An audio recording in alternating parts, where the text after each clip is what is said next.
welcome back to the Forensics Detailing channel. Do not forget to hit that subscribe button and join me on my odyssey. Anyway, get on with it. Today is a monumental day and I'm really happy, and I'm just taking time to reflect with you guys about Project Money Pit. Let's go on wide zoom so we can see it all. The project is complete and we have a really cosmetically sound and mechanically sound E36 328i Sport. And it's taken, how long has it been? 2 years? And I want to run through, was it worth it? Because I bought this car for just a little bit over £6,000 and the car owes me £20,000, I reckon, maybe even a little bit more with all the things I've spent on it and done to it. So was it worth it? Financially, no. Because I think this car, I'd struggle to tell. I reckon I could sell it for like 10 to 12 grand. Some of you will laugh at that, but you know, anyone that knows anything about car restoration, if you go and buy a 328 Sport, you know, an old one, it's probably going to need repainting, even if they say it's mint. 25-year-old clear coat is dead. And it will probably need mechanically overhauling and rust taken out and stuff. So I could probably sell it for 10 to 12 grand because of the channel and stuff like that. But it owes me 20. If I mothballed it, would I get my 20 grand back? It might take another 5, 10, 20 years. Who knows what happens with cars? So financially, no. Spiritually, was it worth it? Spiritually? Maybe that's not the right word. But yes, spiritually, it's been worth it. And I have loved every second of owning this car, working on this car, stripping it all out. You know, I've had everything out of the interior, headlining, everything, seats, you know, every component of the car's been out. I've fixed so many niggles with it myself. I feel like I've got a good understanding of some of the car, although I'm not a mechanic.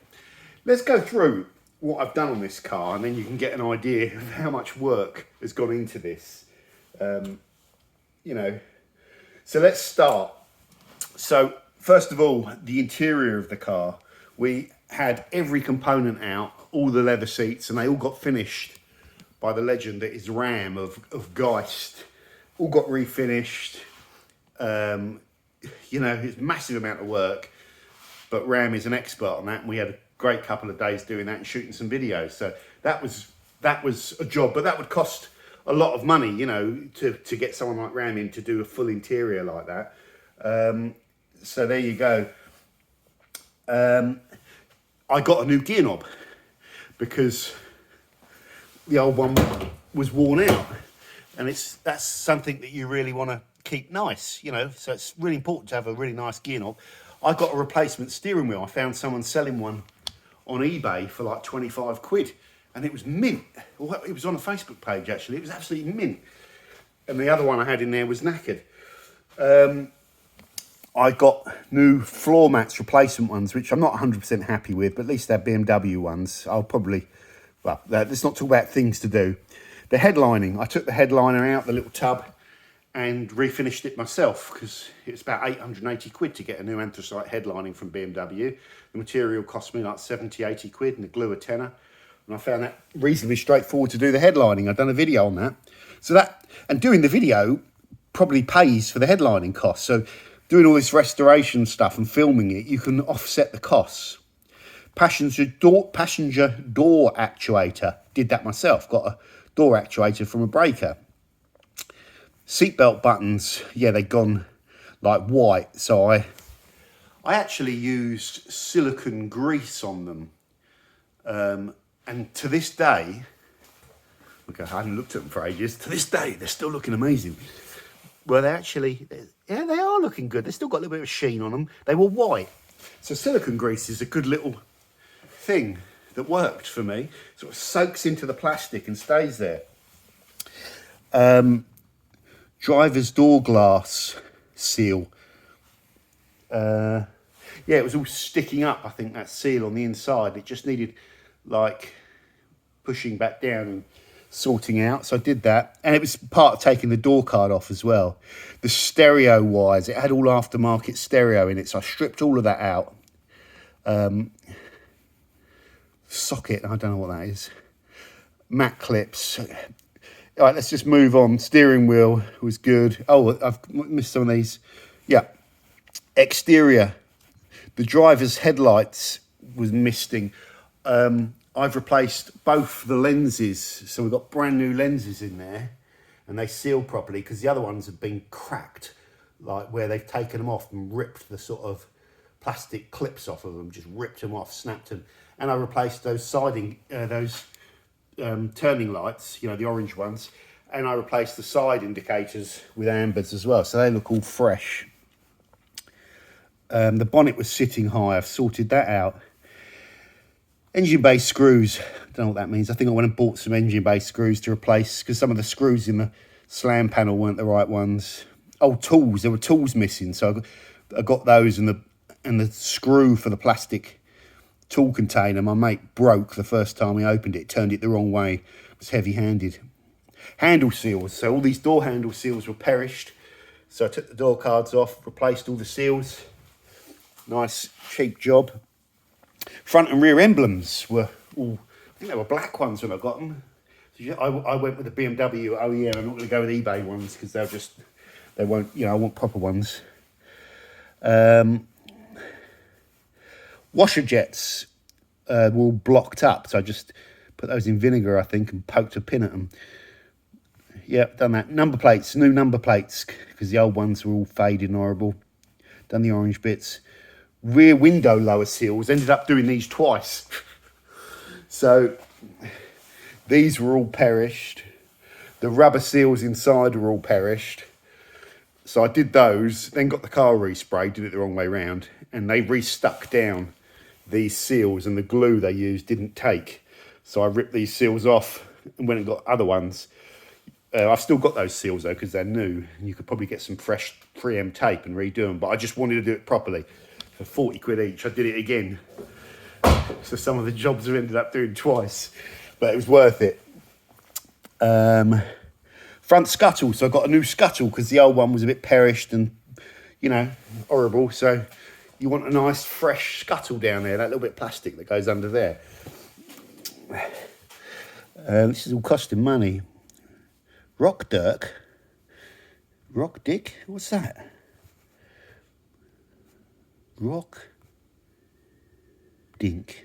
Oh, well, it had a few little... Yeah, it did have a few little dinks in it. And I got Simon, the dent guy that I use. He's brilliant. And he came and took some dents out. I did a couple myself as well. Dinks in the rear quarter. The exhaust paints, you know...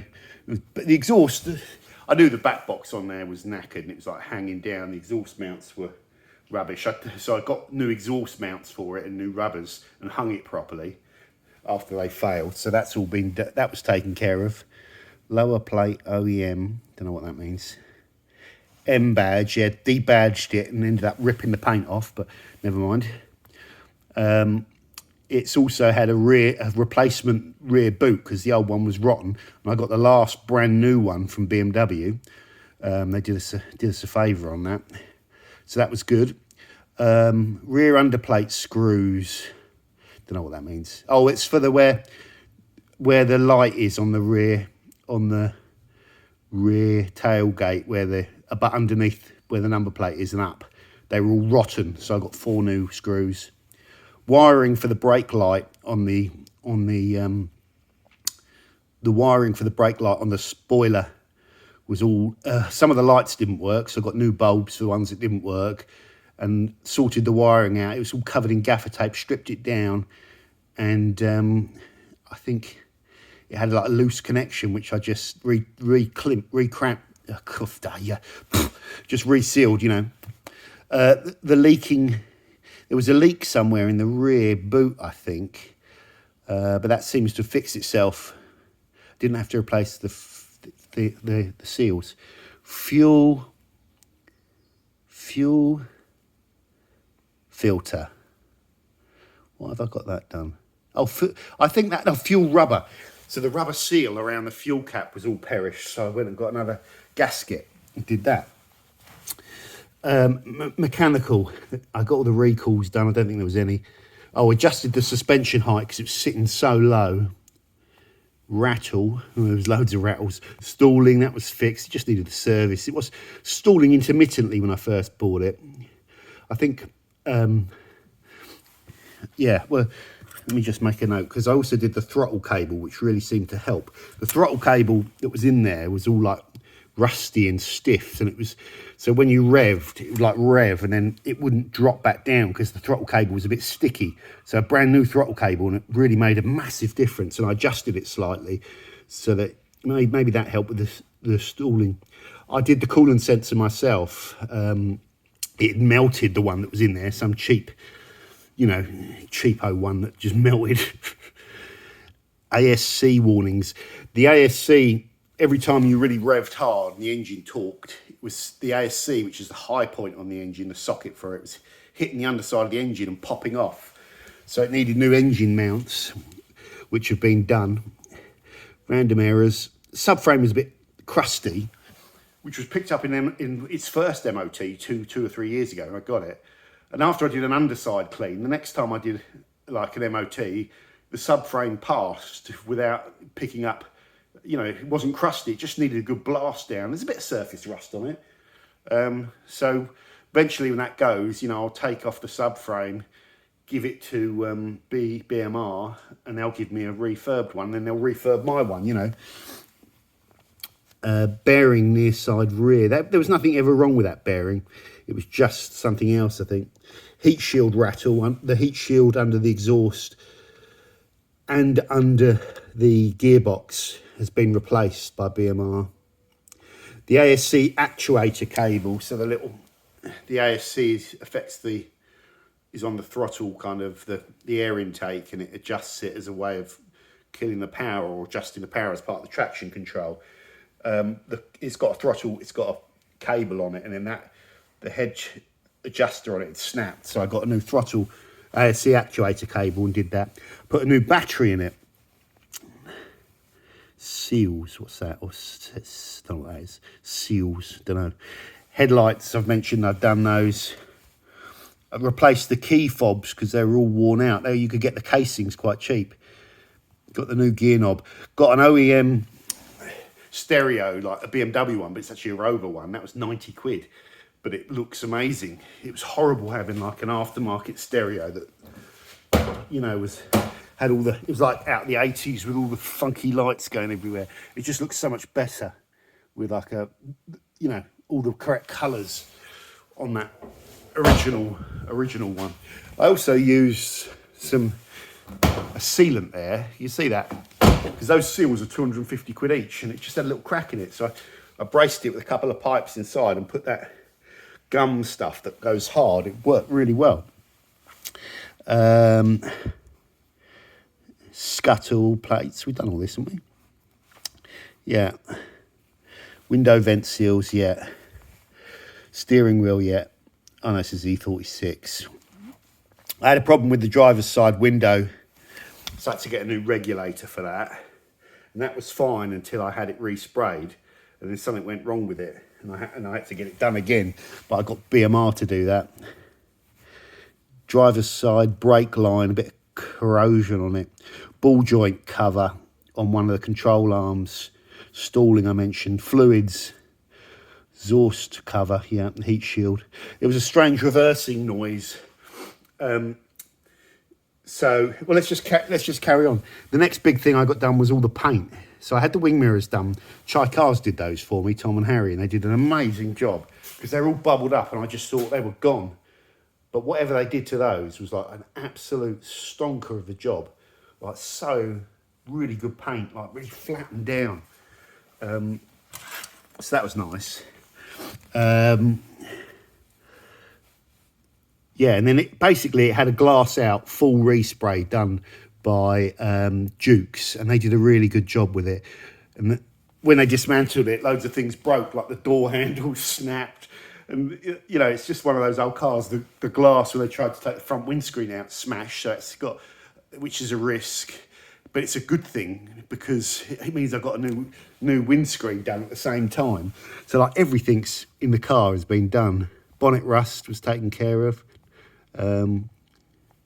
driver's side. I don't know what that is. Cover, seal clamps, passed, I don't know. Then I took the car to BMR and they did an inspection on it and found loads of things that needed sorting. We put a new racing exhaust on it with the standard centre section, and that sounds really nice. Both new front control arms, all the fuel lines were done because they'd been done, but they'd been bodged and they were like flapping around, and they just done them properly. All the brake lines been done. All those heat shields I talked about, clutch, you know, the gearbox heat shield and the exhaust heat shield, the engine mounts were done, new clutch, windscreen I've already mentioned was done. They didn't do that at BMR. What's that? Bushes. Oh yeah, control arm bushes, anti-roll bar link bushes, new drop links, all that sort of stuff. That sorted out all the rattles. The heater matrix was leaking, so I was losing a bit of coolant. And a full service, you know, spark plugs, major service, all, you know, brake fluid, coolant, oil filters, air filters, fuel filters. That they did a lot of work on the car, and they also did a lot of proactive things where they just discovered things that weren't right and just rectified them. And I don't think they even charged me for a lot of the stuff. They were just brilliant, really proactive place.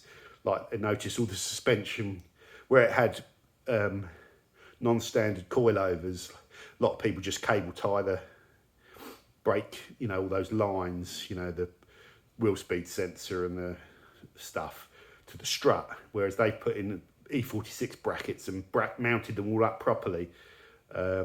Just done everything properly on the car. Yeah, so I'm probably forgetting loads of stuff. I did the throttle cable myself. I've done 1,000,001 other jobs on there that I can't remember. I think I've had put new wiper blades on there. More jobs than I think I've got on that list. I just know the car inside out. I know. Oh, they did the door actuator as well. Put another one in there because of the problem. Yeah, I just know the car really well. So, you know, I'll probably keep this car for a lifetime because it's not the value of the car. It's like the memories. It's getting a bit cheesy, but it's true. It's like the memories and the amount of effort, like the attachment that you develop to it. This E36 is an old lady, or a beyond middle-aged lady, and when you get in it, you know you're driving a car from a different generation, and it makes the cockpit and driving it a real special place. But it also makes not just driving it and being in it a really special place.